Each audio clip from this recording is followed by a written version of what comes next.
tercer y último encuentro.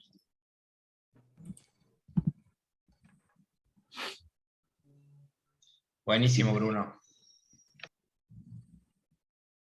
¿Querés que empecemos? O... Sí, yo arrancaría. Bueno. Bueno, entonces comenzamos.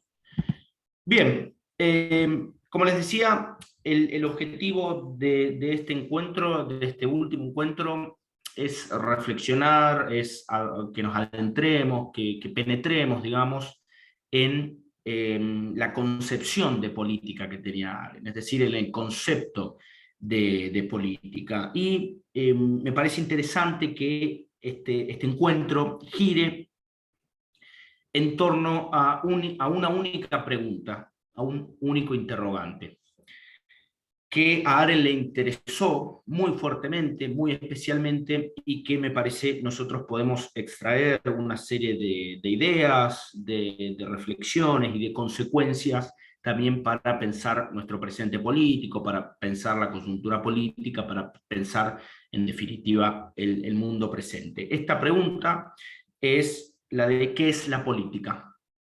¿Qué es esto de la política? Ciertamente, esta pregunta es una pregunta muy básica, muy elemental, muy simple y muy directa, pero no por eso me parece que es menos fundamental, menos importante, menos decisiva y menos radical. En un sentido muy elemental, radical, en el sentido de que va a la raíz de la cosa misma, a la raíz del concepto, ¿no? Dedicarse a reflexionar sobre el concepto, sobre qué es la política, sobre cuándo hay política, cuál es la razón de ser de la política, por qué existe, digamos, la política para Arendt. Y Arendt creo que esta pregunta, como digo, tan simple, tan elemental, pero decisiva, radical, ella creía que esto se debe también a la influencia que recibió del filósofo más importante del siglo XX, a mi entender, que fue Martin Heidegger. De hecho ella tuvo una relación sentimental con Heidegger. Ella entendía que en lo obvio, y creo que por Heidegger, como les decía, en lo obvio, en lo simple, en lo que hasta a veces nos puede parecer trivial, ¿verdad? En lo más elemental, en lo más básico, bueno, allí se esconde la esencia del pensar, la esencia del pensamiento. En las grandes preguntas de la filosofía y de la filosofía política, ¿no? ¿Qué es el Estado? ¿Qué es la política?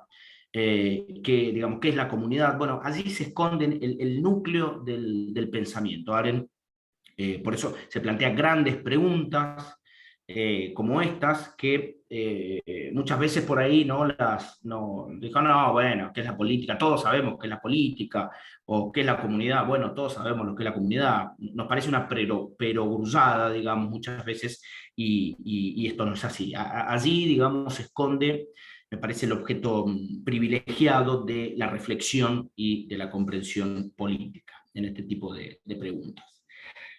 Bien, dicho esto, ¿en qué se basa la política para Arendt? Digamos, ¿de qué está constituida? O, dicho de otra manera, ¿cuál es la materia prima de la política? Bien, ante todo, y primero que nada, la política está atravesada, está marcada, o diría, tiene que ver con una situación específica, con un hecho específico. Esto es un hecho específico, no es un concepto. Y que el hecho específico de la política es la pluralidad humana. Esto es fundamental. Es decir, hay política porque en el mundo viven muchas personas, y muchas personas que son distintas. Es decir, la pluralidad humana para Arendt es la condición sine qua non, la condición, digamos, la ley originaria de la política. Hay política porque hay muchas personas que son distintas y que tienen que organizarse en comunidad, en sociedad, y tienen que, digamos, transcurrir la existencia de una manera lo más amigable, digamos, posible. Esta pluralidad humana, este hecho de la política, no equivale a lo que nosotros frecuentemente en la actualidad podemos entender como pluralidad ideológica, como pluralidad partidaria en nuestras democracias actuales, por ejemplo. No, esto es un escalón, un estadio mucho más anterior, es decir, es el primer escalón para pensar la política. La política en Arendt, tal como la pensaba Arendt, trata entonces de un estar juntos entre los hombres. Utilizo hombres en sentido genérico y neutro, no entre hombres y mujeres, entre personas, digamos, para no entrar en detalles lingüísticos. La política de Seare siempre trata de un estar entre, de un estar con, de unos que son unas personas que son diferentes, hay muchas personas en el mundo y son diferentes. Entonces, los hombres se reúnen políticamente para darse unos derechos y unas obligaciones, para fundar comunidades, fundar ciudades, para dictar constituciones, para dictar leyes, bueno, etcétera, todo el entramado jurídico, político, digamos, que nosotros conocemos.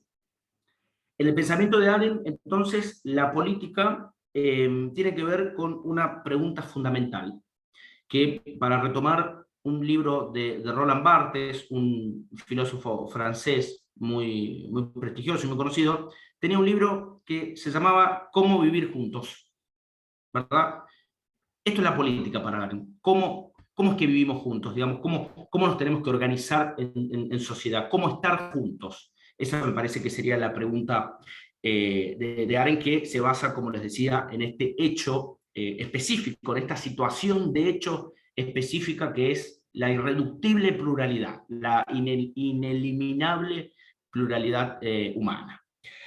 Bien, de aquí se deduce, o de aquí se sigue, el rechazo de Arendt, claro, a la tradición de la filosofía política occidental, ¿no? A nuestra tradición de la filosofía política, que ya explicamos en el segundo curso, que ella rechazaba la noción de poder que la tradición de la teoría política había manejado, había utilizado, y ahora Arendt rechaza la tradición de la filosofía política porque claro, dice, la filosofía, el pensamiento, la filosofía política, hasta la teología, siempre habló del hombre, siempre usó el hombre, como si el hombre fuera un prototipo, un modelo, un paradigma, y como si los hombres fuesen todos idénticos e iguales. Bueno, esta concepción para Arendt no puede dar cuenta, no puede explicar el hecho de la pluralidad humana. Por eso Arendt va a hablar de los hombres, siempre en plural, siempre los. Y hay otra razón del desacuerdo de Arendt respecto de la tradición de la filosofía política de Occidente, es que, claro, por ejemplo, Platón, ¿no?, el padre de la filosofía de Occidente, suponía que la actividad más alta de la vida, la actividad más noble, a lo que el hombre era lo máximo a lo que podía llegar, bueno, era el pensamiento, ¿verdad? La vida contemplativa, la reflexión. Esto, digamos, era la actividad más noble, era a lo que el hombre podía aspirar, digamos, era hasta lo más sagrado para el hombre. Bueno, dice Arendt, claro, la actividad del pensar, el pensamiento, es un acto esencialmente individual, es un acto de introspección individual. Es decir, es un acto que requiere concentrarse a sí mismo y evitar justamente la pluralidad, evitar justamente el hecho de la pluralidad humana, que en consecuencia, dice Arendt, los filósofos entonces evitaban la política. Si bien reflexionaron sobre la política, sería necio negarlo, no, nadie lo va a negar, Arendt tampoco, pero dice Arendt, la política no tiene que ver con el hombre, sino con los hombres. Pero Arendt va más allá, porque dice específicamente que la política, hay algo que retumba por ahí, ¿no?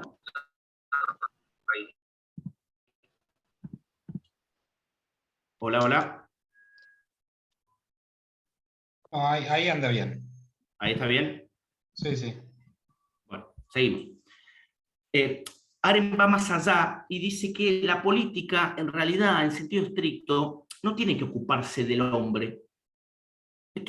Bueno, esto puede parecer bastante fuerte, bastante chocante. La política, dice Arendt, no tiene que ocuparse del hombre, sino que tiene que ocuparse del mundo.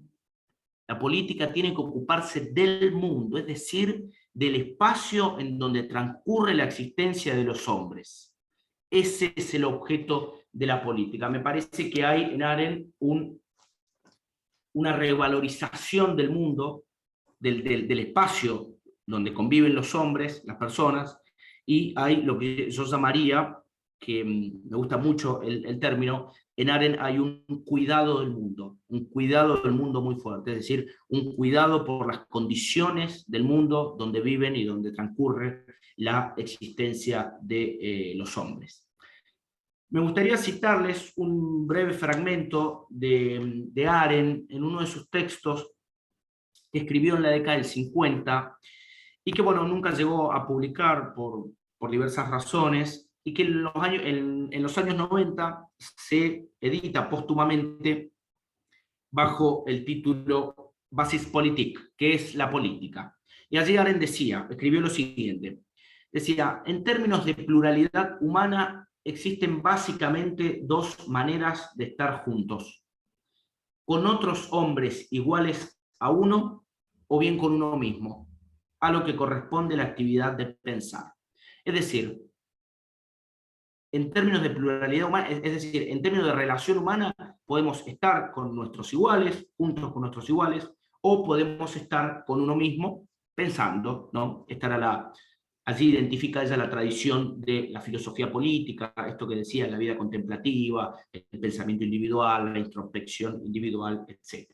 Pero bueno, para Arendt me parece que queda claro que la política radica justamente en este estar con, entre los hombres en un mundo.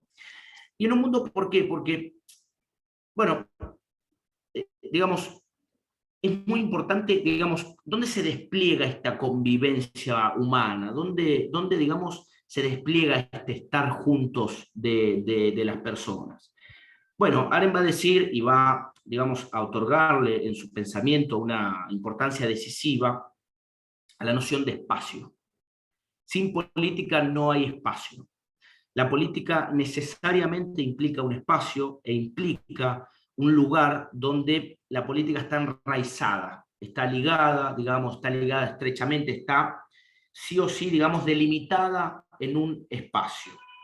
Digamos, como la atención de la política en Arendt se dirige hacia el mundo y no hacia el hombre, bueno, los hombres, cuando se reúnen, cuando se juntan, cuando viven en sociedad, bueno, crean permanentemente espacios de convivencia que son políticos.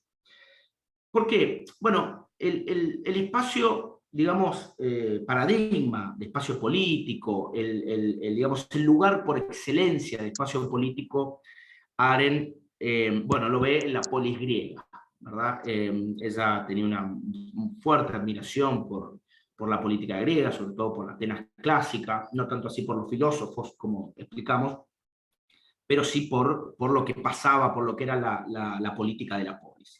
Y claro, ella ve que era en la polis donde los hombres podían actuar políticamente, donde los hombres podían reunirse políticamente, donde los hombres podían aparecer, dice Arendt, políticamente. Y claro, la polis era, primero que nada, un lugar común, y un lugar esencialmente público, ¿no? El ágora, la plaza del mercado, era un lugar público, donde los hombres que eran iguales en derechos, diferentes políticamente, pero iguales en derechos, debatían y se ocupaban de los asuntos de la comunidad. Esto es muy importante, ¿por qué? Porque en la polis, que pensemos que Arendt está pensando la polis, pero está pensando nuestros espacios políticos contemporáneos también. Ella nos lleva a un ejercicio de reflexión político contemporáneo que tenemos que hacer. Bueno, dice Arendt, claro, en la polis los hombres no se dedicaban a los asuntos privados. Los hombres no se dedicaban a los intereses privados, al cultivo de los intereses privados. Hablaban pura y exclusivamente de los asuntos de la comunidad, es decir, de los asuntos públicos. Entraban a un espacio donde trataban y, digamos, resolvían los asuntos privados, lo que era ciertamente el que podía, digamos, esto es un hecho, Arendt tampoco lo niega, ¿no? El que podía acceder, el ciudadano, el que podía acceder a pensar, a dedicarse a la política, a hablar con los ciudadanos, bueno, había un trasfondo de esclavos, de explotación económica, bueno, todo esto lo conocemos. Pero, digamos, el punto es que los hombres, unos hombres iguales, bueno, allí en la polis se encontraban, actuaban, hablaban y debatían de los asuntos públicos. De hecho, para Arendt, fuera de la polis, por ejemplo, fuera de nuestra sociedad civil, de nuestra comunidad, por ejemplo, en Argentina, lo que hoy conocemos por política exterior, lo que hoy conocemos por geopolítica, lo que hoy conocemos por relaciones internacionales, bueno, no era política. La polis es lo que transcurre en una comunidad determinada y donde ciertas personas que son iguales, que gozan de los mismos derechos, que son diferentes políticamente, pero que son iguales en términos, digamos, de derechos, cuando se juntan y se reúnen para hacer qué, digamos, qué. Y aquí retomo con un concepto decisivo en el pensamiento de Arendt. Digamos, ¿para qué se reúnen los hombres? ¿Para qué crean espacios de convivencia política?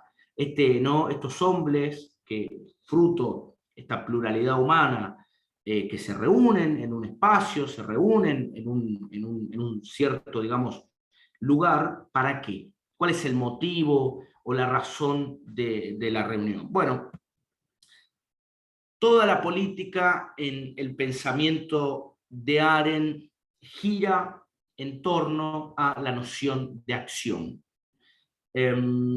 Diría que la acción es para Arendt la esencia de la política, es decir, es el auténtico objeto, la materia prima, como les decía recién, de la política.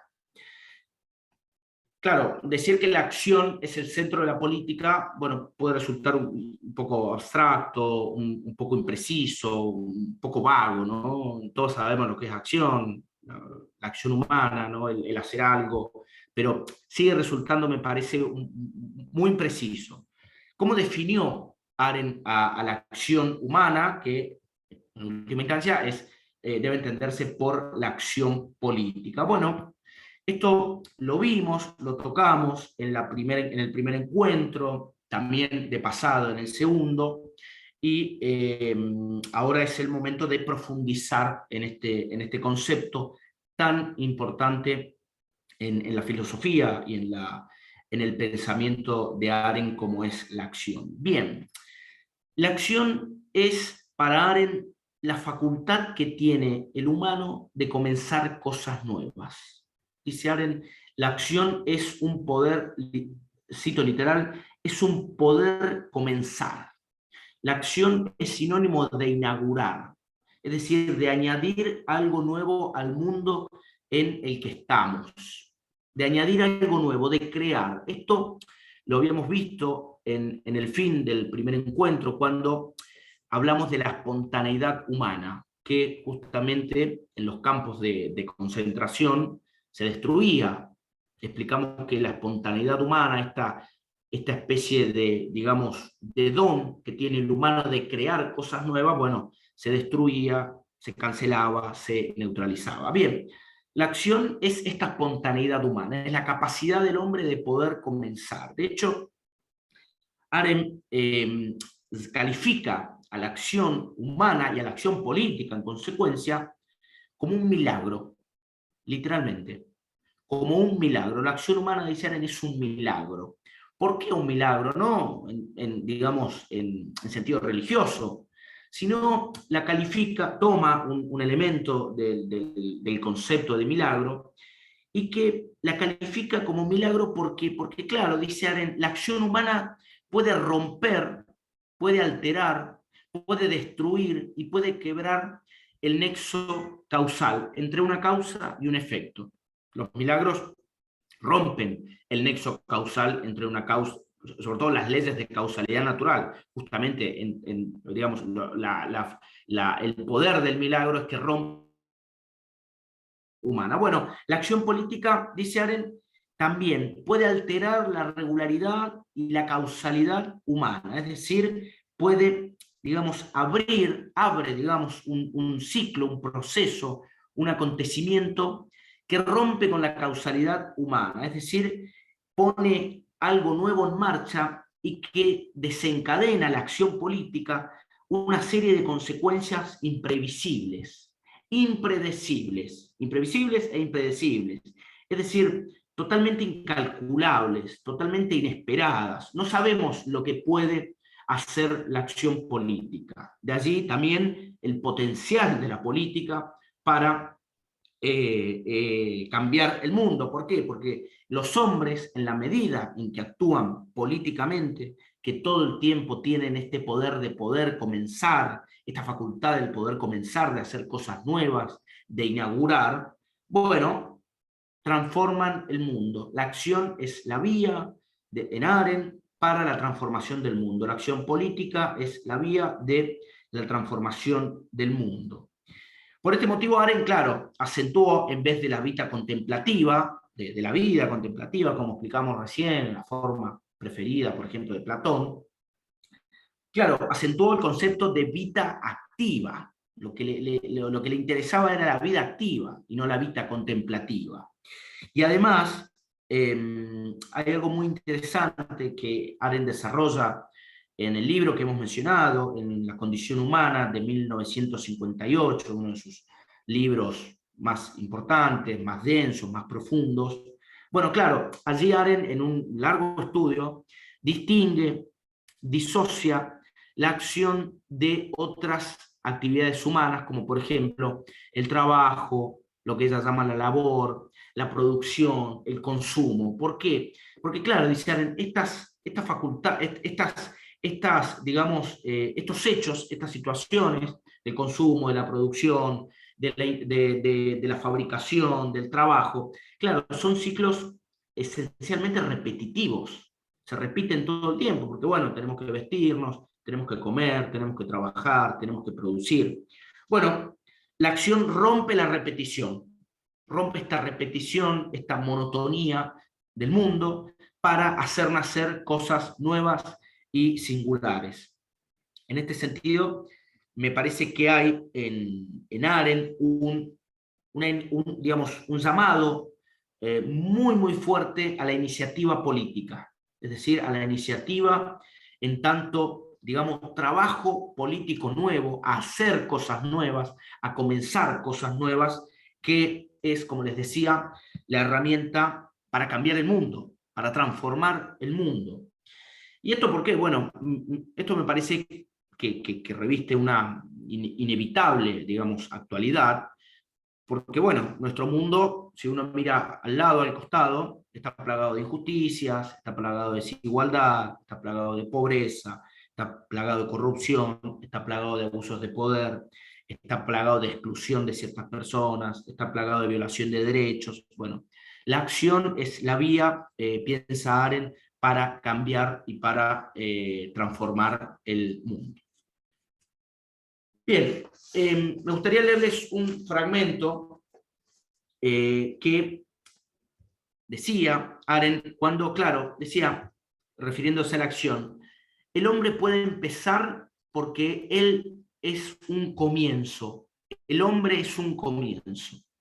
Y esto es muy importante, ¿por qué? Porque la política para Arendt está asignada, está atravesada por un sustantivo que es el nacimiento. La política está atravesada, constituida, marcada por el nacimiento, es decir, por la natalidad, por el hecho de lo nuevo, por el nacimiento humano. Es decir, como la política consiste para Arendt, la acción política, en definitiva también la política, consiste para Arendt en hacer cosas nuevas, bueno, en hacer nacer cosas nuevas, la política es un nacimiento, en términos más simples. ¿Y esto por qué? Porque, bueno, Arendt, claro, Arendt recibe mucha influencia de San Agustín.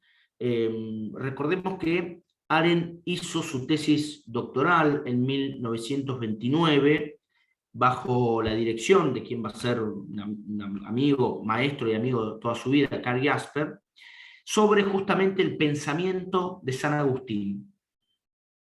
San Agustín es una figura muy presente en la filosofía, en el pensamiento de Arendt, que la va a acompañar a lo largo de toda su obra y toda su biografía. Claro, y San Agustín pensaba, como buen teólogo cristiano que era, claro que el nacimiento mismo del hombre es un milagro, ¿verdad? Es un comienzo, un inicio, algo singularmente novedoso, algo particularmente novedoso, y que las personas, pensaba San Agustín y pensaba Arendt, claro, llegamos a un mundo, desembocamos en un mundo ya constituido y permanentemente convivimos con otros y realizamos acciones con otros. Es decir, nacer es entrar a formar parte de un mundo común, de aparecer en un escenario donde hay otros, donde nos preceden otros, y convivir con otros. Por eso la acción política, como decía, siempre está marcada por la pluralidad, por la existencia, por la convivencia con otros. Y esto es muy importante, la acción política siempre, siempre se da con otros. Me gustaría citarles otro breve fragmento de Arendt cuando decía: la acción jamás puede tener lugar en el aislamiento. La acción jamás puede tener lugar en el aislamiento, ya que aquel que empieza algo solo puede acabarlo cuando consigue que otros le ayuden. Es decir, es imposible hacer algo políticamente, es imposible idear algo políticamente, es imposible accionar algo políticamente sin la ayuda y sin la colaboración de los demás. Esto, como decía, es fruto, producto, consecuencia de la pluralidad humana que para Arendt, como decía recién, es la ley originaria, es la condición originaria de la política. Bien, pero ¿cómo se materializa la acción? Es decir, ¿cómo toma forma en la realidad política? ¿Cómo, digamos, cómo se traduce políticamente la acción? Bueno, ante todo, y como retomando lo que mencionábamos en el segundo encuentro, cuando hablábamos del poder y de que el poder se ejercía por el medio del lenguaje, bueno, la acción, dice Arendt, digamos, no es nada si no está acompañada de discurso, si no está acompañada de habla, si no está acompañada de diálogo. En realidad, para Arendt, accionar políticamente es lo mismo que hablar, son sinónimos, es decir, son actividades que están estrechamente unidas. Y así, y esto también lo tocamos por arriba en el segundo encuentro, los griegos entendían esto, ¿no? Utilizaban para resolver los asuntos políticos el diálogo y la persuasión y la conversación. No utilizaban la violencia, no utilizaban la coacción, no utilizaban la dominación. Es decir, que la política para Arendt se da, pasa, se juega allí donde unas personas que son iguales, que viven en una misma comunidad, persuaden a otros, cuando convencen a otros, cuando intercambian razones y argumentos. ¿Y cuál es, digamos, el elemento distintivo del hablar político? ¿Cuál es el elemento singular, particular del discurso político que, digamos, por qué se diferencia el discurso político de otros discursos, de discursos técnicos, económicos, culturales, científicos, por ejemplo? ¿Cuál es la particularidad del discurso político? Bueno, Arendt la ve, la identifica, la ubica en un concepto que ella retomó de Kant, y que este concepto era el de discernimiento, el concepto de discernimiento.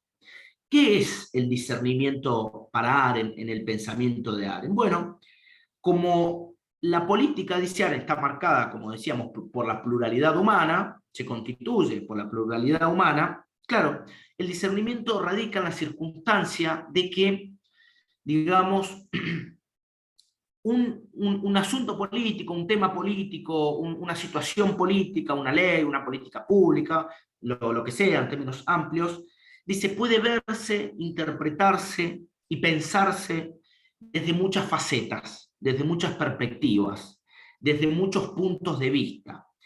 Y esto justamente este ver, digamos, la política desde, o un asunto político desde muchos ámbitos, desde muchos ángulos, desde muchos puntos de vista, digamos, se debe justamente al intercambio de razones. Le voy a leer otro fragmento de Arendt, donde decía, el hombre en la polis era libre porque tenía discernimiento, es decir, la aptitud de considerar todos los puntos de vista. Es decir, considerar todos los puntos de vista, este discernimiento, claro, le da a lo humano la capacidad de pensar desde la posición del otro, es decir, de obtener una panorámica de todos los argumentos, razones, opiniones de, digamos, sobre un asunto político, es decir, de pensar de la posición de mi igual, que piensa distinto que yo, que tiene otras razones políticas, otros argumentos políticos, para integrarlos, obviamente si esas razones son buenas, si son sólidas, si están bien fundamentadas, para integrarlos en un discurso político, y que esto sea producto de una ley, de una política, bueno, etc.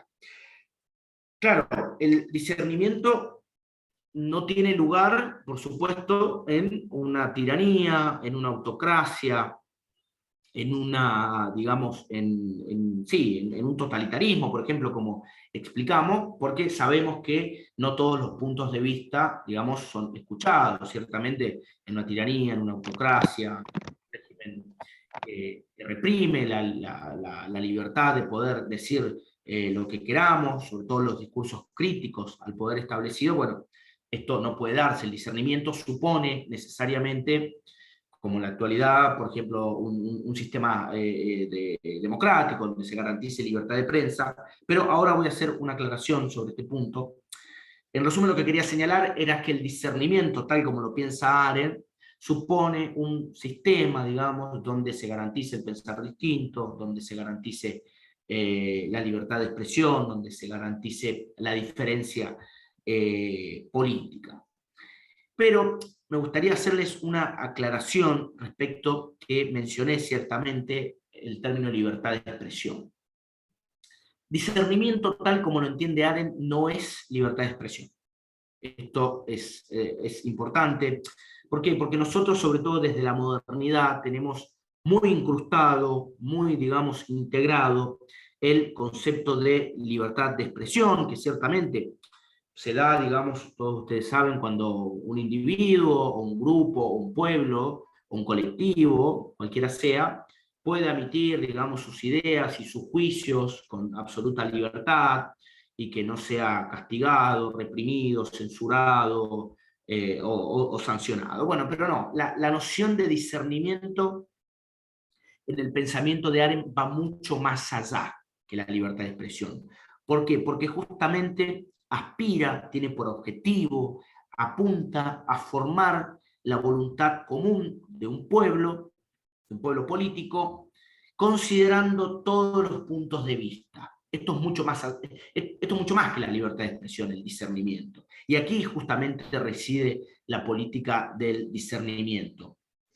En este sentido, Arendt decía, cuantos más puntos de vista haya en un pueblo, más importante y abierta será la nación.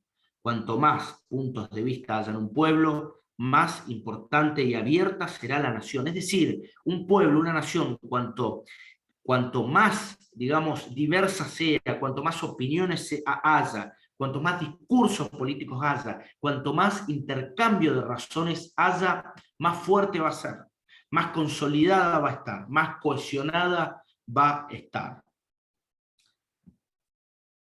Cierro este punto del discernimiento con una reflexión personal, y es que, bueno, en nuestra coyuntura política, en nuestra realidad política, me parece que el discernimiento, digamos, está muy debilitado, a veces no existe. ¿Por qué? Porque, digamos, si uno ve a los parlamentos, en los debates políticos, en los debates televisivos, etc., sí, los actores políticos, ¿verdad?, tienen ciertamente libertad de expresión, pueden decir, en una democracia, por ejemplo, pueden decir lo que quieran, lo que más les plazca, pero, digamos, no se ve que los actores políticos incorporen las razones del adversario. Es decir, no tienen en cuenta realmente los puntos de vista del adversario.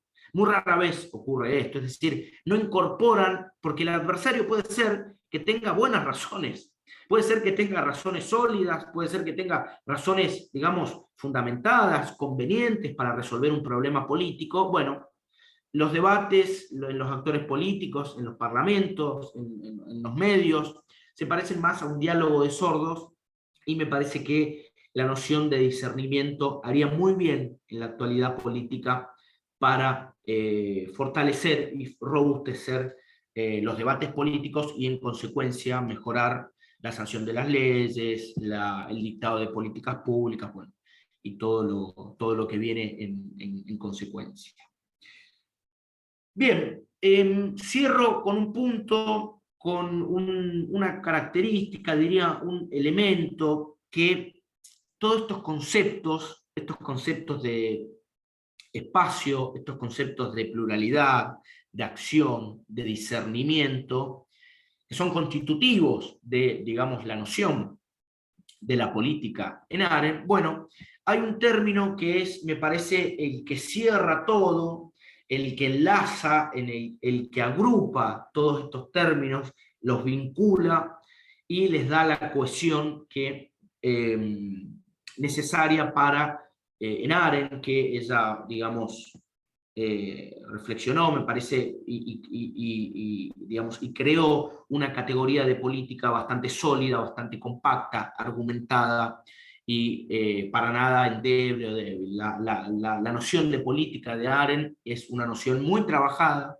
una noción que trabajó ella durante más de 40 años, por lo que la maduró y, digamos, la pensó muy, muy hondamente. Bueno, este concepto, esta categoría que enlaza y que agrupa todos los demás conceptos, las demás categorías, es el concepto de la libertad. ¿Por qué? Porque Arendt, sobre todo en este texto que les recomiendo, que es La política, que es de fácil lectura, es de una lectura muy, muy agradable, muy amena, y que es un texto breve. Bueno, allí Arendt se planteó una pregunta decisiva, que es: ¿qué sentido tiene la política?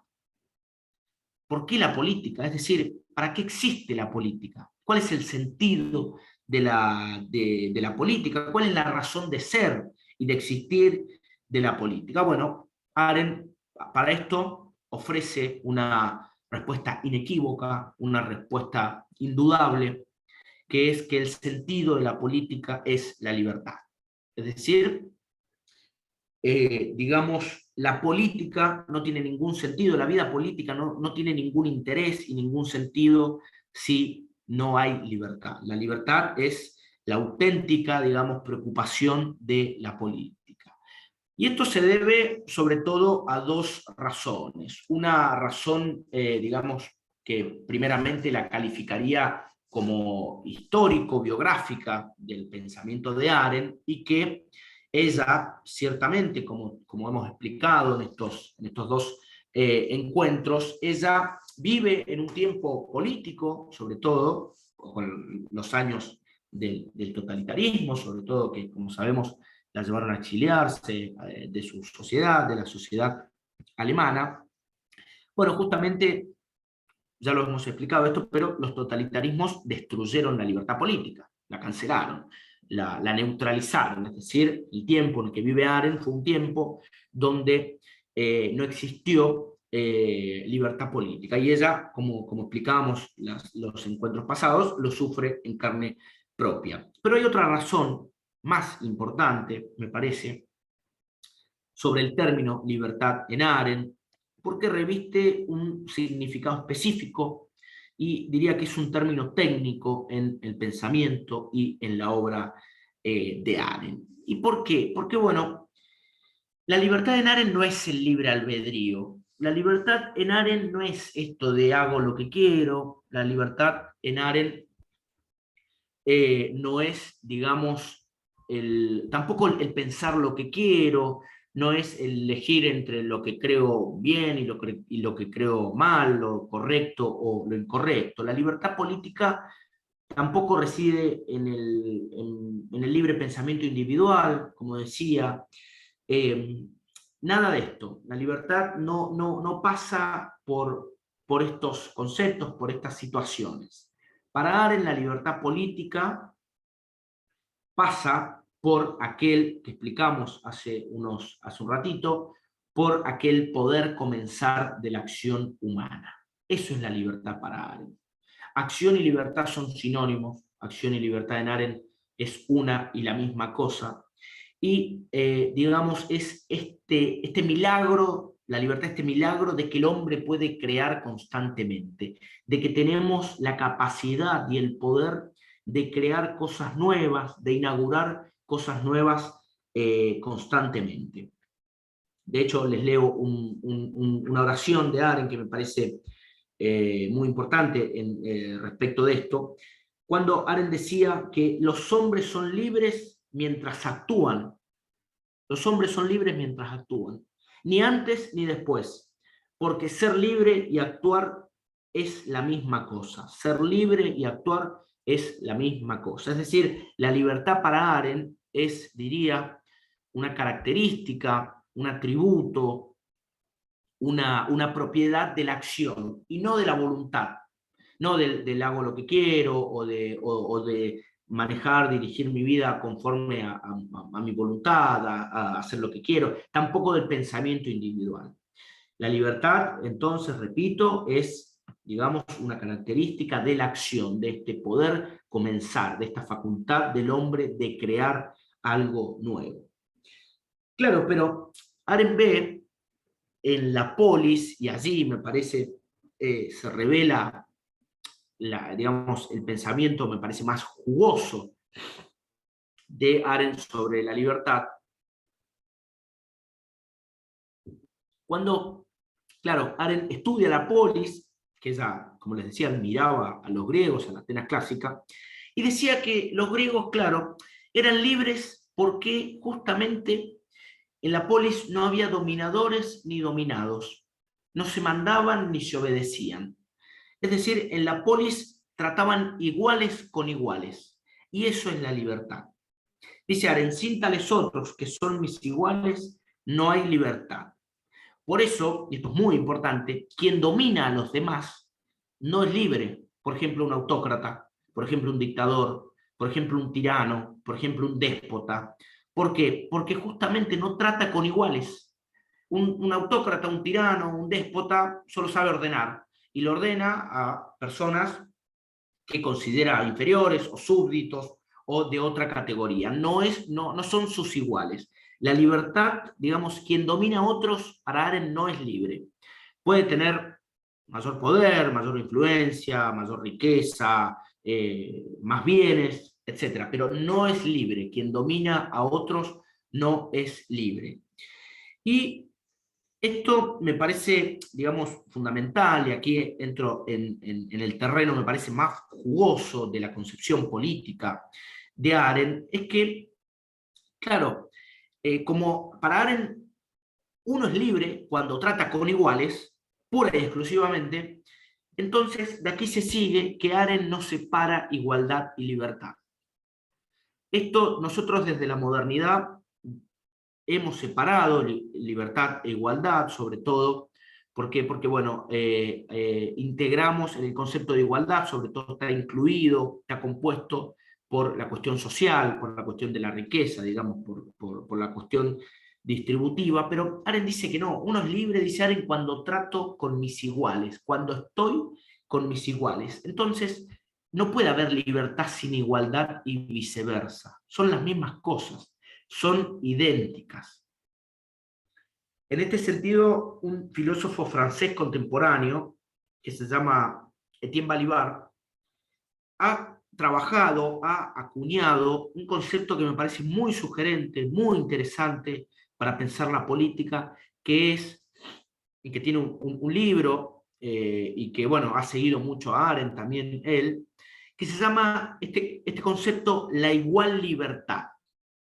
Esto me parece muy interesante la igual libertad, es decir, no escindir, no disociar, no separar libertad e igualdad, porque al fin y al cabo, nos dice Arendt y también nos dice Balibar, las condiciones de la libertad son las mismas que de la igualdad. No puedo ser libre, dice Arendt, si no estoy con mis iguales. Y entonces la libertad, ¿en qué consiste para Arendt? Bueno, compuesta por la igualdad, como decíamos, significa que todos nuestros iguales, yo y mis iguales, tenemos el mismo derecho a participar, a ser escuchados, a opinar, a decidir sobre los asuntos de la comunidad, a decidir sobre nuestros derechos, sobre nuestras obligaciones, sobre nuestras leyes.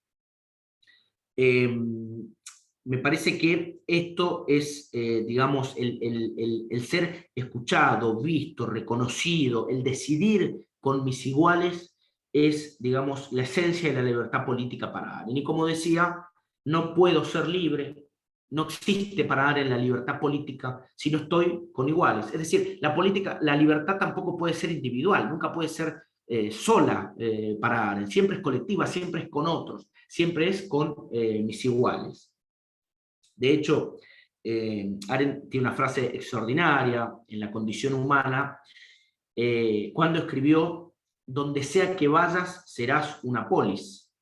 ¿Verdad? Esto me parece realmente extraordinario. Donde sea que estés y que vayas serás como una polis, es decir, serás libre, pero serás libre porque estás con tus iguales y decidís, se deciden los asuntos de la comunidad, los asuntos públicos, los asuntos políticos, en base a la igualdad que, como decía, no es una cuestión separada de la libertad, que nosotros hoy en la actualidad y hace algunos siglos la tenemos separada.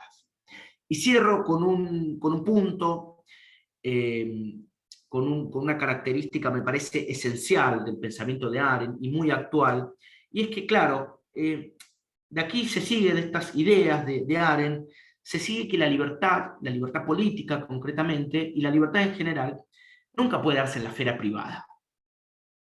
La libertad no existe en la esfera privada para Arendt. La libertad siempre se da en la polis, es decir, siempre es política, siempre se da en ese espacio político, público, de convivencia entre los hombres.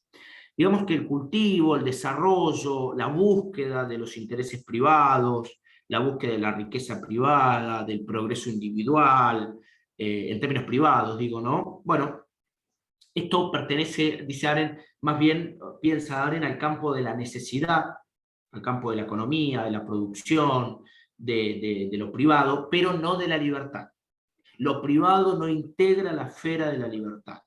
Y esto me parece muy importante en un tiempo donde permanentemente escuchamos discursos donde se glorifica todo el tiempo a lo privado y se aborrece, digamos, a lo público. Y esto Arendt nos diría, no, bueno, esto, una política, digamos, tal como pensaba Arendt, la política tal como la pensaba Arendt, digamos, se basa en lo público y no en el predominio, en la glorificación, en la exaltación de lo privado como, bueno, no hace falta, digamos, ser muy detallistas para ver que muchos discursos políticos exaltan y glorifican lo privado.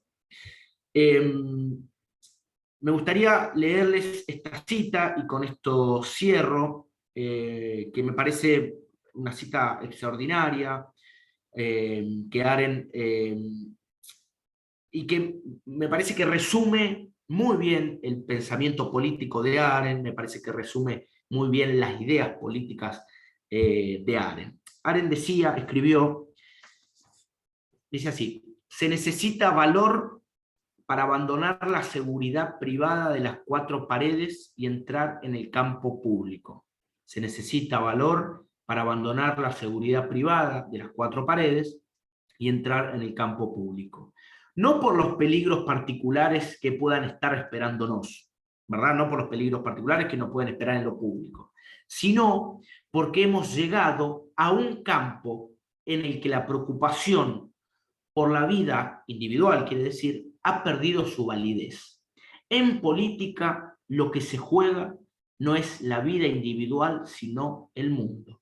En política, lo que se juega no es la vida individual, sino el mundo. Me parece que hay una advertencia, un llamado, un mensaje político muy, muy fuerte de Arendt a cuidar el mundo, a revalorizar el mundo, a cuidar lo común y a cuidar sobre todo lo público.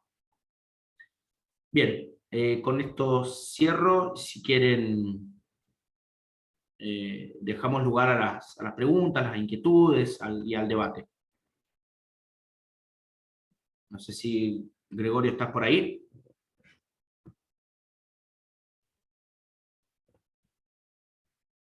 Ahí está. Sí, acá estoy. Bueno, buenísimo. Buenísimo, Bruno. La verdad que un lujo haber compartido con vos estas 3 clases magistrales. Creo que está más que justificado en esta época debatir estas cuestiones tan profundas que tienen un poco de filosofía, que tienen un poco de teoría política, que tienen un poco de historia, que tienen un poco de psicología, que tienen un poco de sociología política, y creo que es un verdadero privilegio que nos damos en un país como este, que tiene prácticamente el 50% de nuestros compatriotas bajo la línea de pobreza, con lo cual no tienen sus necesidades básicas satisfechas, poder ir a las raíces de qué es la política, de qué es la violencia, de qué es el totalitarismo, porque sin tener una noción y una comprensión profunda de todos estos aspectos, no vamos a poder trabajar como ciudadanos, más allá de que alguno se dedique a la política activamente o no, para salir de esta situación de subdesarrollo en la que estamos hace muchísimos años y que pareciera ser que no logramos encontrarle la vuelta. Y bueno, creo que estas instancias son ineludibles, que son un privilegio, pero también eso nos genera una gran responsabilidad por difundir todo este conocimiento entre más y más gente, porque el cambio no va a llegar por arte de magia. O sea, el cambio va a ser el resultado de el esfuerzo, del estudio, de la participación activa, como decía Bruno, la vida activa, esta vida de salir hacia el otro, de encontrarse con el otro, de pensar en el otro y de que el otro te importe. Porque si el otro no te importa, no vas a poder transformarle nada. Y creo que el cambio empieza por ahí, pasa porque el otro nos empieza a importar un poco más. Y con ese importar el otro te pasa a preocupar lo que le pasa, y de la preocupación a la ocupación hay un solo paso. Así que yo estoy muy orgulloso de que el instituto haya podido ofrecer este curso, este seminario. Estoy muy orgulloso de vos, Bruno, que hayas podido darnos todos estos conceptos con tanta precisión, con tanta tranquilidad, con tanto orden, porque no es fácil. Por ahí hay mucha gente, me incluyo a veces, con determinados conocimientos, pero sin la capacidad o sin la suficiente capacidad de hilvanarnos de una manera ordenada, clara, con un lenguaje preciso pero no rebuscado. Y bueno, creo que esas son habilidades, son destrezas que vos manejás a la perfección y que seguramente lo irás mejorando también, pero que bueno, ha sido un verdadero lujo que nos hemos dado en el instituto. Así que bueno, a todos los alumnos les pido que le demos un gran aplauso a Bruno.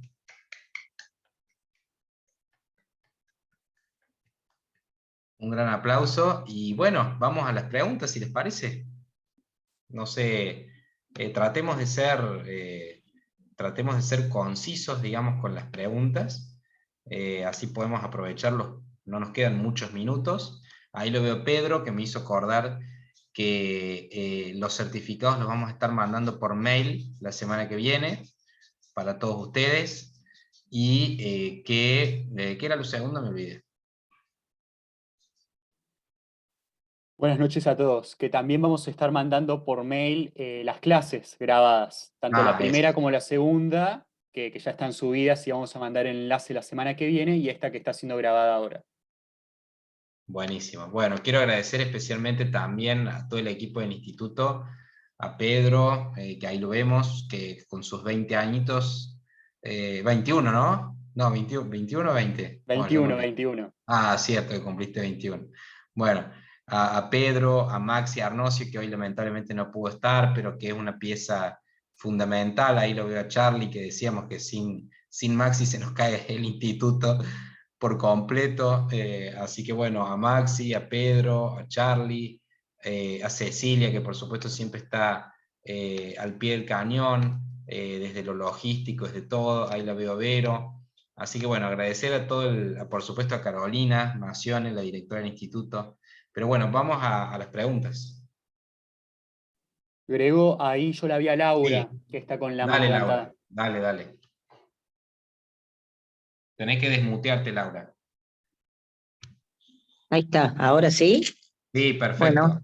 bueno, bueno, gracias Bruno por tu excelente exposición. Como decía Grego, creo que pensar el mundo, lo que significa nuestro papel en este aquí y ahora, pero no dejando de pensar globalmente en base al mundo en el que vivimos y en los valores en los que estamos inmersos, me parece que es clave para entender y para tener convicciones, porque es clave también que cuando uno más convicciones tiene, menos posibilidades tiene de caer en las desviaciones que tiene la política y el poder, ¿no? Así que me parece que todo esto es un alimento para nuestra cabeza, pero también para nuestro corazón, para nuestra alma, y me parece que eso es muy importante. No, la pregunta que te quería hacer es, trayéndolo a la actualidad, este concepto que dijiste de que Hannah Arendt veía la política como dirigida o enfocada hacia el mundo y no hacia el hombre,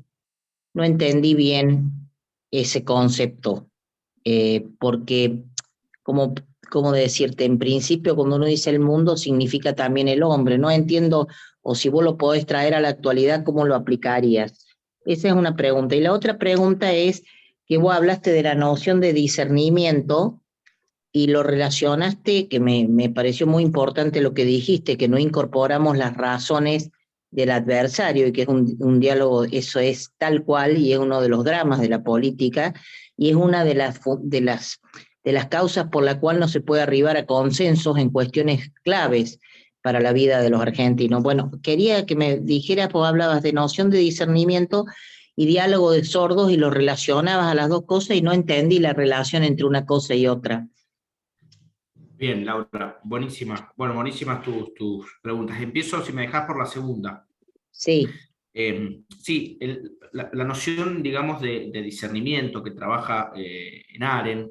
¿Por qué dije lo de diálogo de sordos en la actualidad? Porque, bueno, uno puede ver en los parlamentos, en los debates, como decía, en las comunicaciones, etcétera, en que ciertamente hay libertad de expresión, pero el diálogo entre los actores políticos, entre las fuerzas políticas, entre los partidos políticos, entre los dirigentes políticos, en un sentido muy amplio, ¿no? Entre los actores políticos, para ponerlo en un sentido muy amplio, hablan entre sí, pero no incorporan las razones cuando estas razones son buenas, son sólidas, son convenientes al país, por ejemplo, bueno, no las incorporan. Por eso decía que esto no es lo mismo que libertad de expresión, porque todo podemos hablar, pero el discernimiento es escuchar realmente las razones del otro y después del intercambio de razones, de que podemos tener, no sé, un juicio sobre una política pública, por ejemplo, nosotros dos, vos tenés unas razones, yo tengo otras, a lo que señala es que frecuentemente estamos, digamos, en un bloqueo discursivo porque no nos movemos de nuestra posición. Escuchamos, lo escuchamos, está perfecto, cumplimos las formalidades, los procedimientos, las reglas, etcétera, pero no, los actores políticos, por lo general, no digo siempre, pero por lo general, se mueven de su posición, pueden salir de su posición política. Esto era discernimiento para Arendt, tener una panorámica de todas las Perfecto. posiciones y, digamos, después del diálogo, Ujú. que resulte la mejor política, digamos, que las mejores razones triunfen y no los intereses personales, las mezquindades, etcétera, ¿no? Perfecto. Que las razones políticas hablen y no... me parece que hay una especie de bloqueo discursivo en la actualidad, que viene de hace mucho tiempo, ¿no? Tampoco es privativo de la actualidad. pero en la actualidad me parece que sobre todo en las instituciones el discernimiento lo tenemos muy debilitado. Y en cuanto a la primera pregunta, en efecto, Arendt dice que la política debe preocuparse, debe estar dirigida hacia el mundo, pero en ese sentido que expliqué, en el sentido de no quedarse en el hombre individual, no quedarse en el ejercicio del pensamiento, no quedarse en lo privado. Por eso Arendt desconfiaba tanto de lo privado y decía que la libertad política no existía en lo privado. Ese ir hacia el mundo, esa preocupación por el mundo y no por el hombre, está pensada en Arendt en ese sentido, ¿verdad? En ir al mundo y ocuparse de los problemas del mundo, que eso, como decía Gregorio, y como pensaba Arendt, requiere de un cuidado del otro, de un cuidado del mundo, que obviamente es un cuidado del otro, y que requiere una iniciativa política, me parece muy fuerte, en ese sentido. No quedarse, como decía Aren, en las cuatro paredes, en la seguridad de las cuatro paredes, sino Claro, que gracias. hoy vos sabés que muchos discursos Sí, enarbolan, glorifican y exaltan lo privado. Lo privado está muy bien, digamos, para el desarrollo de la economía, para la libertad individual, eso estamos de acuerdo, pero vos sabés que el trabajo político siempre es con otros y siempre es está claro. público. Y lo público no es el Estado, para hacerte esta No, no, no, aclaración, no, para no, muchos. No, no, no, pero totalmente es no. muy importante aclarar ese No, concepto, ¿eh? sí. El Porque, Estado, perdón, mira, Gregorio, quiero decir esto, lo Sí, sí, público Laura, no sí, es el sí. Estado, totalmente. porque Aren no pensaba que era el no Estado. hay peor privatización que cuando un sector político se apropia del Estado como botín. Digamos, a ver, quiero decir que hay que Totalmente. aclarar bien Sí, el sí, sí, sí, concepto de sí. lo que es público, no es el Estado, porque si no estamos No, confundiendo. no, no, Igual. no, no. De hecho, Me Aren no parece reduce, importante eso. sí, totalmente. Aren no reduce el término público al Estado, no es así. No, no, No, no, no, a no. veces el Estado puede ir en contra de lo público, incluso como pasa ahora.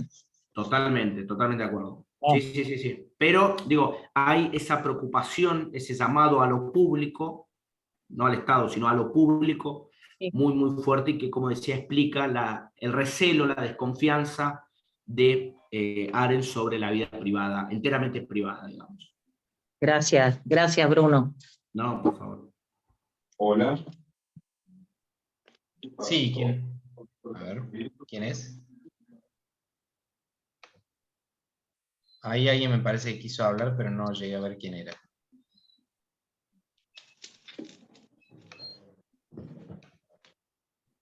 Bueno, ahí te veo, Miguel. No sé si querés hacer algún comentario final. También pueden hacer saludos, lo que sea. No hace falta que hagan preguntas. Agradecerle a Bruno, excelente la clase. Nos hace pensar, nos hace ordenar las ideas. Excelente. Bueno, vos, Grego, te conozco también, sos excelente. A Laura, te la conozco más de lejos, pero sé que ha estado al lado de Lilita, Gracias. que viene el socialismo, y bueno, me alegro que esté de nuevo cerquita con nosotros. Bueno, gracias. Eso. Muchas gracias. Gracias, Miguel. Bueno, No. no sé, Charlie, me gustaría que dijeras unas palabras. Ahí te veo. Bueno, voy a felicitar como todos a Bruno, excelentes las exposiciones, que abren una cantidad de caminos para dialogar a los de ellos. Muy bien lo que dice Laura respecto de separar el Estado de lo público. Dentro de lo público, en el ámbito Ponete que yo me mejor el desempeño. micrófono, Charlie, perdón. Sí, Sí, ¿está bien ahí? ¿Ahora se sí, escucha? sí, sí. Dentro del ámbito de que yo me desempeño, que es el ámbito de la cultura, que requeriría todo un debate para definirla, pero sí hay una cosa que me parecía interesante profundizar en este tema del discernimiento, según Arendt, y este tema de las razones del otro, ¿no? Las razones del otro que yo tengo que escuchar. Las razones del otro, las razones en general, siempre están en un contexto. Las razones aparecen en un contexto de tiempo, aparecen en un contexto de espacio, espacial. No, nunca hay razones absolutas. Por esa razón es que tenemos que escucharlas, porque a ver si coinciden dentro del contexto. pero también escuchar al otro no significa aceptar del otro cualquier razón por el hecho de integrar una comunidad política conjunta. Esto es muy importante tenerlo en cuenta porque si no estaríamos frente sencillamente a la aceptación, a la negociación política vacía de contenido de valores. Acá hay un problema de valores. Cuando hay un problema de valores por el otro, funciona lo que llamamos los problemas de culturalidad, de interculturalidad y de multiculturalidad. La multiculturalidad, que significa que las culturas y las concepciones y los valores pueden convivir en un espacio jurídico y en un espacio físico en forma independiente, eso es incompatible con la concepción de la política que tenía Arendt como un lugar, la política como un lugar vacío, digamos, como un lugar donde hay que llenarlo con el contenido del otro y el de uno. En cambio, el fenómeno de la interculturalidad, es decir, la posibilidad de incorporar de la cultura del otro unos valores y exponer nuestros valores a que sean juzgados y sean admitidos o no por el otro, eso requiere de un desafío intelectual y un desafío, digamos, moral antidogmático mucho mayor, porque es fácil decir que podemos convivir con tal o con cual, bueno, negociamos políticamente, buscamos un espacio para encontrarnos y bueno, negociamos políticamente, pero yo te doy A y vos me das B, no sobre el mismo tema, no sobre el mismo valor. Más importante sería exponer nuestros valores frente al otro y decir en qué valores coincidimos, porque hay valores en los que no vamos a coincidir, porque los valores y esas razones son correspondientes a espacios o a tiempos diferentes. Y las sociedades tienen grupos humanos que viven digamos, no voy a decir un caso para ser más concreto, para que se me entienda mejor. Digamos que yo respeto los valores de las comunidades indígenas, digamos, los huichis, que venden a sus hijas por esposas, es una costumbre ancestral. ¿Debo respetarla o no debo respetarla? Desde mis valores, desde mi concepción. Debo sentarme y necesariamente tengo que admitir las razones del otro. Dentro de eso, yo creo que Hannah Arendt no se refería a eso, se refería justamente a la política como un espacio vacío a llenar por los valores que tengo en común con él. Pero difícilmente lo podamos entender como que todo sea negociable. Me quedó ese razonamiento de ese tema del discernimiento específico, porque me quedó también pendiente un comentario sobre el tema de la clase pasada, que yo no pude estar, pero lo pude ver después en el video, cuando hablabas, Bruno, sobre la falta, la ausencia en Arendt de credibilidad sobre las instituciones, que ella descreía de las instituciones. Por ejemplo, de la misma Declaración Universal de los Derechos del Hombre, ella se expresó en contra, que los estados no podían, la ONU no podía establecer esos derechos de esa forma. Por ejemplo. Perdón. ¿No? Déjame que te interrumpa. De las instituciones representativas, no de las instituciones. De la democracia representativa. Pero se supone que las instituciones, como por ejemplo la ONU, son de tipo representativo. No son otra cosa que una reproducción de las pequeñas instituciones representativas. Es decir, ahí hay en Arendt que habría que tener un poco, profundizar el contexto también en medio de, digamos, del post-macartismo o del macartismo, donde las instituciones tenían una fuerza brutal encaminadas a determinar límites a las libertades individuales, que también hay que tener en cuenta cuando uno habla del pensamiento de Arendt respecto de las individualidades. Me quedo eso pendiente de decir, de reaccionar ante eso, y una pregunta que quizás uno pueda responder, por supuesto, que soy un especialista del tema, yo soy un músico, así que cuando se refiere que la libertad refiere a la acción, yo también lo leí en el libro de esos apuntes póstumos sobre política de Arendt, y Eso se refiere a la libertad, es cuando hay acción. Si no hay capacidad de acción, no hay libertad. ¿Qué pasa con la no acción? La no acción necesariamente refiere a falta de libertad. Digamos, un Mandela, 26 años, cerró la cárcel sin hacer nada. Solo siendo un ejemplo. ¿Qué sucede con la no acción? Con Gandhi.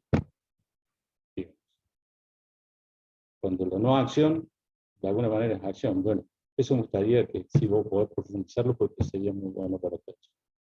Nada más, gracias. Ahí se me escucha. Sí. Bien, empiezo por la última, por este tema de la no acción. Es una pregunta interesante. Bueno, Arendt no lo teoriza, no lo piensa, digamos, no piensa, digamos, el estatuto, el alcance de la no acción, porque ella piensa, se enfoca en la acción. Yo creo que Arendt, la no acción, me parece que no tiene demasiada entidad política. ¿Por qué? Porque la política para Arendt, y lo que ella definía como el derecho a tener derechos, el derecho más básico del hombre, se juega en la participación. Digamos, la política, que a fin de cuentas es lo mismo que la acción. La política se juega en la participación de los asuntos públicos de una comunidad. La esencia de la política es la participación. No veo, digamos, que tenga entidad la no acción, y sí, digamos, los casos que diste han sido paradigmáticos, ¿no? De retracciones de no acción, Gandhi, Mandela, bueno, y tantos otros. Pero me parece que es una pregunta que no se la plantea Arendt, no se la plantea, y que, como te digo, la política se define, se juega en la participación, en la iniciativa política, en este crear algo nuevo, en este poder comenzar de crear cosas nuevas. Me parece que la no acción, si bien en términos políticos puede tener muchos resultados, por ejemplo, pensemos en los resultados políticos claramente beneficiosos de un Gandhi, un Mandela, no sé si estaría muy de acuerdo Arendt. Luego, sí, lo de las instituciones representativas. Efectivamente, Arendt tenía un cierto recelo, un cierto resquemor sobre las instituciones representativas, porque prefería, es verdad, en el contexto este que vos estás mencionando, en el contexto de la Guerra Fría, de los años 60, ella prefería sistemas o modelos o tipos de democracia directa, lo que hablamos la clase pasada, ¿no? Sistemas de consejos, sistemas de asamblea, sistemas horizontales, digamos, de democracia. Muy difícil de concretar, evidentemente, pero en la actualidad, de hecho también con todos los problemas que acarrea, pero ella, digamos, prefería estos sistemas por razones conceptuales, sobre todo por la cercanía, por el participar, digamos. Está bien, ¿no? Uno puede participar, no sé, en las grandes instituciones, en el Congreso, en lo que sea, pero la política está en la calle, la política está en el barrio, la política está, bueno, ustedes saben dónde están, ¿no? Y la persona está en contacto con la realidad, en la calle, en el barrio, en el club, en la asociación civil, en estos espacios mucho más horizontales y mucho más directos de democracia. Y por último, sí, en la primera pregunta, tu primera reflexión, en realidad, que hiciste sobre claro, esto, que el discernimiento no es un espacio vacío, y bueno, metemos todas las cosas, negociamos, y bueno, allí tomamos en cuenta las razones del otro. Bueno, esto no es así para Arendt, esto no incluye, no integra el concepto de discernimiento. El discernimiento es, después de un intercambio de razones de buena fe en un espacio político constituido, con iguales, bueno, vamos a ver qué razones tiene él, como decías vos también, qué valores tiene él, dónde están los puntos en común. Digamos, requiere todo un ejercicio político que no lo subsumiría o no lo reduciría o no lo limitaría a, bueno, nos ponemos de acuerdo, cerramos esto, digamos, eso no es para Arendt la política. Tiene que haber un diálogo de buena fe, un diálogo inclusivo, un diálogo con todas las garantías, digamos. Allí se juega el discernimiento y no, como tenés razón vos, en el mero llenar, digamos, un espacio vacío a llenar. Bueno, vos tenés mis razones, yo tengo las tuyas, las juntamos, las llenamos y bueno, lo que salga. No, eso estoy enteramente de acuerdo. Perdón, interrumpo ahí. De alguna manera, no renunciar al ideal de la búsqueda de la verdad. Es por lo menos lo que yo entiendo, o una conclusión a la que puedo llegar, Bruno, te lo digo a vos. En cierto sentido, una verdad social, una verdad humana, una verdad trabajada, por así decir. A ver, lo que veía Aren era que los agentes políticos, los actores políticos, se escuchaban, porque ciertamente se escuchan, pero, digamos, las razones que tienen los valores y los códigos de los agentes políticos, bueno, ella creía que eh, no eran beneficiosos para las comunidades políticas porque no había este discernimiento, este intercambio sincero de razones y de argumentos. Y sí, ciertamente, después de ese intercambio sincero, de buena fe, como decía, un diálogo inclusivo, con garantías, bueno, sí, se arriba a ciertas verdades, pero verdades siempre precarias, siempre frágiles, ¿no? Verdades que para Aren, digamos, la política está hecha en base también a la contingencia, a la precariedad, a la fragilidad, sobre todo las instituciones, ¿no? Eh, por eso, Y verdad es un concepto bastante por eso lo caro en la planteo, tradición de la perdón, filosofía política, entonces me parece que hay que utilizarlo. por eso lo planteo como la búsqueda de un ideal, digamos, de verdad, no como una realidad objetiva por alcanzar. Sí, Charlie. Sí, para ahondar un poquito más las dudas, solamente. Perdón, no escuché. Para ahondar solamente las dudas, que es lo único que podemos Bien. hacer. Dicen los antropólogos que las culturas cuando se encuentran o comercian o hacen la guerra, hay dos opciones. Ah, aunque en esta posmodernidad tengamos ejemplos distintos de eso, yo sostengo que cuando dos culturas se encuentran y, y no confrontan, cuando confrontan ponen lo mejor de sí, es como dos seres humanos. Cuando van a pelearse, cuando van a confrontar, sacan lo peor que tienen, sacan lo peor. En cambio, cuando van a unirse, sacan lo mejor que tienen. Por lo tanto, el resultado de la confrontación cultural, que es lo que se da en ese espacio vacío de la política, se da una confrontación cultural, claramente una confrontación cultural, porque ahí hay unas cuestiones de valores que tengo que revisar, yo y el otro. Entonces la verdad se convierte en una cosa en constante desarrollo, y si yo lo concibo así, como una cosa en constante desarrollo, no dogmática, si yo lo concibo así, la confrontación, digamos, la unión de dos culturas produce una cultura aún mejor que ambas, porque en realidad la interculturalidad, el intercambiar culturalmente, produce un tercer estadio, una tercera cosa que es superior a las partes. En cambio, cuando se confrontan, las culturas se confrontan, chocan y sacan lo peor de sí. Así que no puede haber otra cosa que la guerra. No puede haber otra cosa que en todo caso, la voluntad de integrar cosas de la cultura ajena es la que me puede llevar a evitar la guerra. Otra cosa no me lo va a llevar, no me va a llevar ella. Solamente la capacidad que yo tenga de cuestionar mis propios valores, ponerlos en juego en el diálogo y escuchar al otro desde esa posición.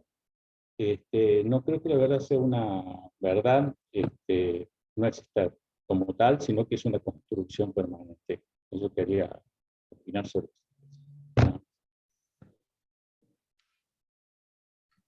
Perfecto, Charlie. Bueno, ya para ir cerrando, si alguien tiene alguna intervención, comentario, pregunta, saludo, hable ahora o calle para siempre. O vos, Bruno, por ahí querés Sí, una conclusión, un cierre. pero no sé si no hay ningún comentario, pregunta. Sí, Charlie, dale, Ah, dale. ahí está. ¿Cuándo te volvemos a ver, Bruno?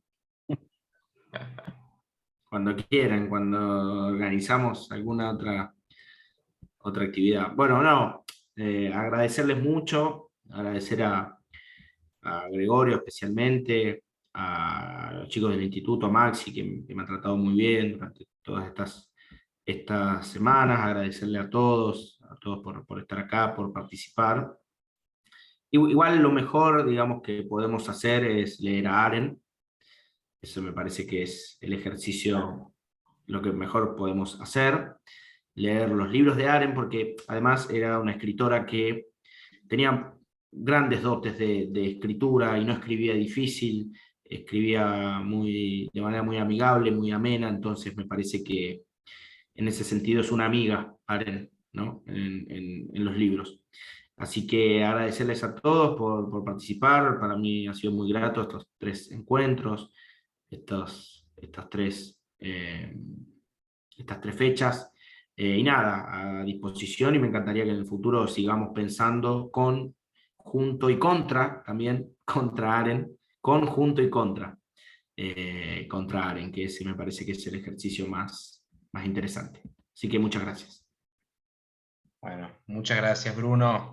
Bueno, decirles, por último, reiterarles del próximo curso que se va a dar, que arranca el 28 de julio, sobre un tema nada que ver, pero no menos interesante, que nos afecta a todo el mundo, y que es el de las energías renovables y del desarrollo sustentable, con el ingeniero Carlos Piñero, pero también invitarlos, como siempre, a que colaboren con el equipo del instituto. O sea, el equipo del instituto está abierto para que todos aquellos alumnos o exalumnos, o profesores o exprofesores, lo mismo te digo a vos, Bruno, que se les... Bueno, este seminario de hecho fue idea tuya, o sea, fue una propuesta nuestra, pero vos lo diseñaste en cuanto al temario, en cuanto a los encuentros, etcétera. Así que decirles eso, que tanto ustedes como gente que ustedes conozcan, que quieran proponer un tema, un curso, un seminario,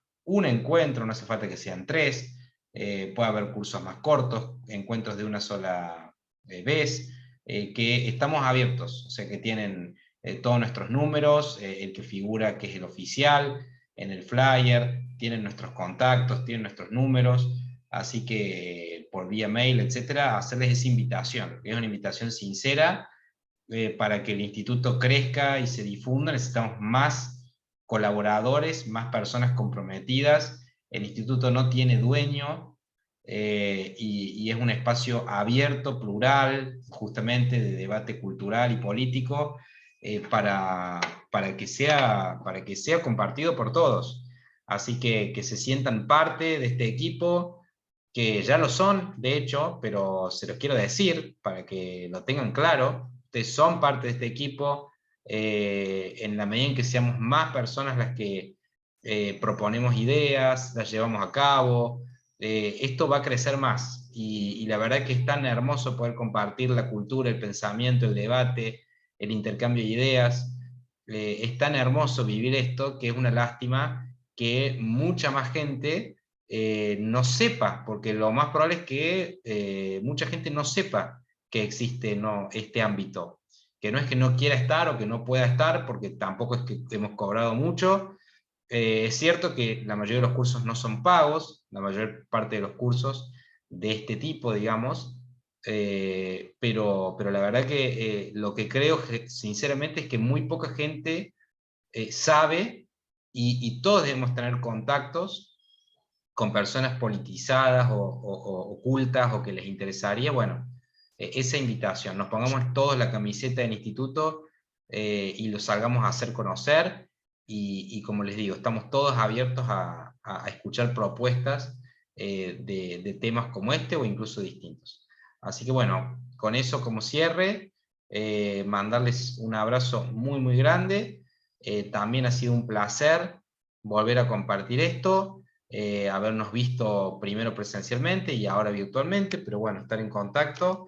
Y bueno, nuevamente agradecerles a todos y mandarles un abrazo muy grande.